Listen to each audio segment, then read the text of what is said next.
अस्सलाम वालेकुम दोस्तों, अगर आप सोशल मीडिया का इस्तेमाल करते होंगे तो आपको ये खबर मिल ही गई होगी। महाराष्ट्र में रहने वाले एक पंडित ने हमारे नबी की शान में गुस्ताखी की है। इस कालिए की शक्ल तो अच्छी नहीं है, लेकिन ये बात भी अच्छी नहीं करता है। ज़रा ध्यान से देखो इस कालिए का चेहरा, किसी लायक है ये? कि गुस्ताखी करते ही वहाँ के लोगों ने तुरंत एक्शन लिया और विरोध प्रदर्शन करना शुरू कर दिया है।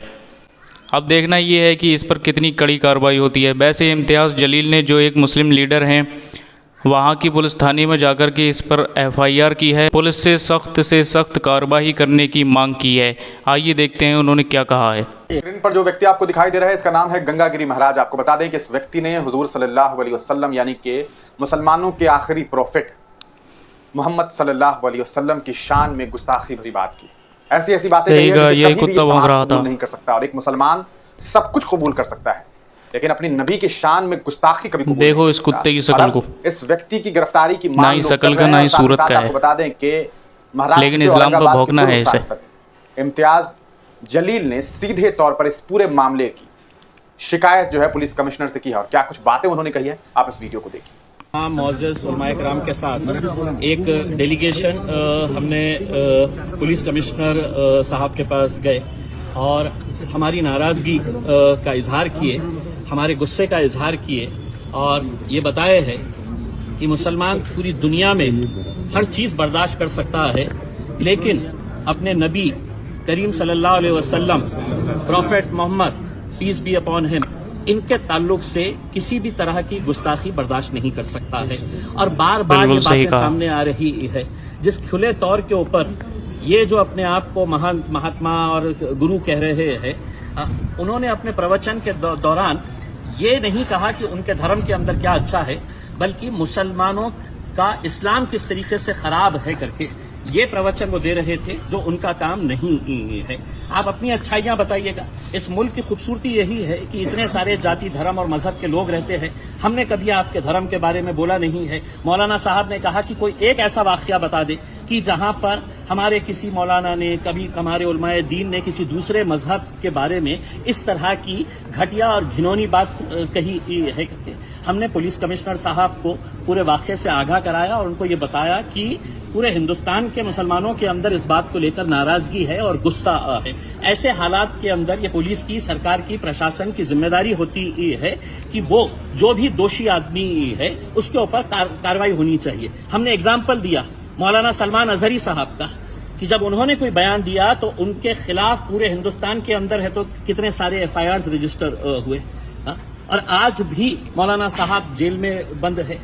तो इन्हें क्यों छूट दी जा रही है? या इन्हें ये बोलकर किया जा रहा है कि नहीं, आप कुछ भी बोलिएगा, हम आपको हाथ नहीं लगाएंगे करके? तो हमने साफ कहा है इसका कोई अंत नहीं होगा, इसका कोई एंड नहीं होगा। अगर इस मुल्क की खूबसूरती को अगर बरकरार रखना है तो ऐसे जो समाज के अंदर टेढ़ और दरारें और दीवारें पैदा करने का काम कर रहे हैं उनके खिलाफ कार्रवाई होनी चाहिए। अब आप एक बात समझ लीजिएगा, आज जुमे का दिन है। आज 3 अलग अलग शहरों के अंदर, नासिक में हिंदू सकल समाज की तरफ से मोर्चा निकाला जा रहा है, नमाज के वक्त निकाला जा रहा है। इजाजत कौन दे रहा है? नंदुरबार के अंदर है तो आज जुमे के दिन नमाज के वक्त में आंदोलन किया जा रहा है। अमरावती के अंदर किया जा रहा है। तो ये इजाजत कौन दे रहा है कि जुमे के दिन इस तरह के मामले को? हमने बांग्लादेश में अगर हिंदुओं पर अत्याचार हो रहा है तो ये बात समझ लेना कि वहां पर मुसलमानों के ऊपर भी अत्याचार हो रहा है। हमने दोनों ही हिंदुओं के ऊपर और मुसलमानों के ऊपर जो अत्याचार हो रहा है, हमने उसकी निंदा की है। हमने उसको खत्म होना चाहिए, इसकी हमने कई जोर तरीके से हमने ये आवाज उठाई है। लेकिन वहां पे हो रहा है, इसलिए अब नासिक के अंदर दुकानें बंद करवाओ। आप जबरदस्ती वहां पे है तो इस तरह का माहौल तैयार कर रहे हैं। तो हम समझते हैं ये एक सोची समझी साजिश का एक हिस्सा है, एक षड्यंत्र है। और हम तमाम नौजवानों से अपील करना चाहेंगे, खास तौर से, हाँ, आपका गुस्सा जायज है। हम इस मुद्दे के ऊपर किसी तरह का कोई कॉम्प्रोमाइज बर्दाश्त नहीं करेंगे। दुनिया का मुसलमान नहीं बर्दाश्त कर सकता है अपने नबी के खिलाफ। लेकिन कहीं ऐसा ना हो जाए कि हम उनकी साजिशों का शिकार हो जाएं। वो साजिश रच इसीलिए रहे हैं कि आप सड़कों के ऊपर आए, आपने कहीं ना कहीं से आप शुरुआत करें। तो मैं तमाम नौजवानों से अपील करना चाहूंगा कि आपके गुस्से को काबू में रखते हुए हमारे उलमाए दीन जो भी हमें फैसला देंगे हम उसको कबूल करेंगे, उसको मानेंगे, इनका जो भी फैसला होगा, और इनकी रहनुमाई के अंदर हमें आगे जो भी करना है हम करेंगे। आज इस ताल्लुक से सतारा के अंदर FIR रजिस्टर हो चुकी है, सतारा पुलिस स्टेशन के अंदर। जहां जहां पर भी FIR रजिस्टर होगी, सुप्रीम कोर्ट का गाइडलाइंस है कि इनको सबको क्लब किया जाता है, और वो क्लब करके हमने ये कहा है कि किसी एक पुलिस स्टेशन में भी FIR रजिस्टर हो गई है, इनको क्लब करके आप उसके ऊपर कार्रवाई करनी चाहिए। दूसरा, हमने एक मेमोरेंडम ये दिए है कि कई महीनों से ऐसे वेबसाइट चलाए जा रहे हैं जो इस्लाम के बिल्कुल खिलाफ है। इतनी घटिया और घिनौनी बातें तस्वीरों के साथ वहां पर हमने वो पूरे वेबसाइट की डिटेल्स दिए हैं।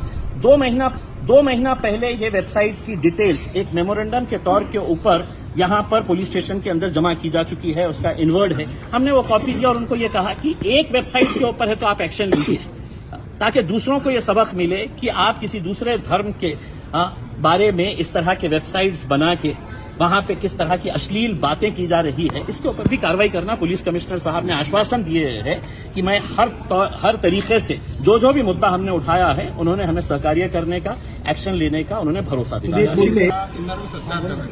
तो आपको लगता नहीं कि इसके अंदर राजनीति हो रही? देखिए, अब लोग बहुत होशियार हो चुके हैं, लोगों को बहुत अच्छे तरीके से समझ में आता है कि क्या इसके पीछे का क्या क्या खेल नजर आ रहा है। हम तो औरंगाबाद की आवाम का तहे दिल से शुक्रिया अदा करना चाहते हैं कि आज वो लोग भी इस बात को अच्छी तरीके से समझ रहे हैं कि इसके पीछे क्या साजिशें रची जा रही है और किस तरीके से हमें उसका निशाना बनाया जा रहा है, हमारे साथ खेला जा रहा है करके। उसमें कानूनी तौर के ऊपर जो भी लड़ाई रहेगी, हम वो पूरी तरीके से लड़ाई लड़ेंगे। और प्रकाश आंबेडकरांनी मागच्या महिन्यात एक सुरुवात, देखिए, हम ये बात आज भी मान रहे हैं कि इसमें कोई दो राय नहीं है कि मुसलमानों ने दिल खोलकर नरेंद्र मोदी के खिलाफ वोट दिया, इंडिया अलायंस को।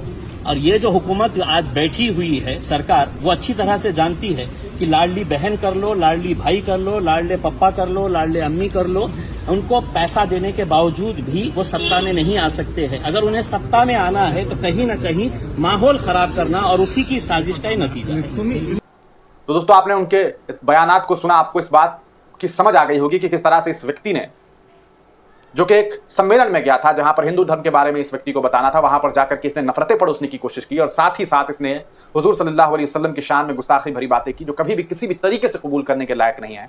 हमें उम्मीद है महाराष्ट्र पुलिस से कि इस व्यक्ति की गिरफ्तारी की जाए, वरना अगर इसकी गिरफ्तारी नहीं की जाती है तो हो सकता है कि कल को कुछ लोग जो हैं गुस्से में सड़क पर उतर जाए, और सड़क पर उतरेंगे तो फिर पुलिस प्रशासन कहेगी कि क्यों ये सब किया जा रहा है। मुझे उम्मीद है कि ऐसे व्यक्ति की गिरफ्तारी की जाए।